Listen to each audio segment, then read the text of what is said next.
Danes je svetovni dan sladkorne bolezni.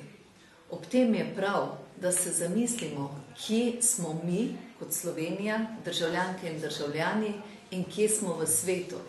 Pri nas je vsaj 125.000 ljudi oboleli za sladkorno boleznijo. Nažalost, vse več in več tudi otrok. Na svetu je ta številka visoka že okrog 250 milijonov. In kaj povzroča to ekstremno rast? Ta se pričakuje, da bo v naslednjih letih porasla celo čez 400 milijonov obolelih. Kaj je razlog? Gotovo je razlog tudi način življenja. Način, da si dovolimo biti debelejši, kot je potrebno, da živimo z visokim krvnim tlakom, vse to pa povzroča tiste posledice, za katerimi pravzaprav je težko, je malo težje živeti, kot pa se odpovedati predhodno mogoče kakšni premastni hrani ali se odpovedati pivu in namesto piva ob televizorju narediti en sprehod po parku. Kakovost življenja je seveda tista, za katero vsi hrepenimo. Življenje je kakovostno takrat, kadar obvladujemo svoje telo in kadar obvladujemo tudi svojo notranjost.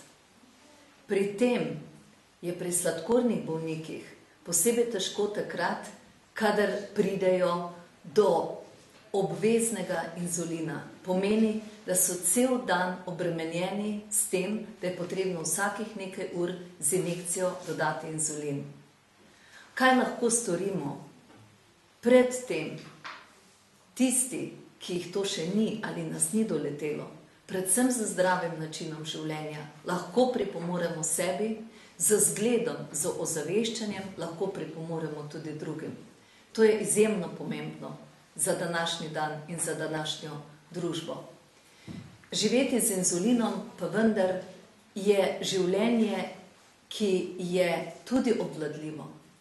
Združenje, močno združenje, ki ga imamo v Sloveniji, sladkornih bolnikov, s katerimi sem kot ministrica zelo dobro sodelovala, dokazuje, da je kvaliteta življenja dobra takrat, kadar seveda bolezen sprejmemo, kadar znamo z njo živeti in da se ne počutimo bolane, da živimo kot zdrav človek s tem, da smo pač soodvisni jasno od nekega zdravila.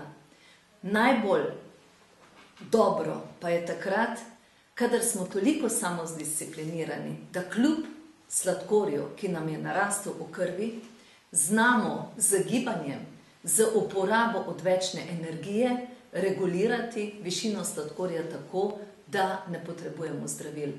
To je sicer zahteva asketski način življenja, pa vendar prihranimo nekaj pri vsem, tudi pri tem, da nimamo nekih učinkov od zdravil, ki jih je potrebno zaužiti.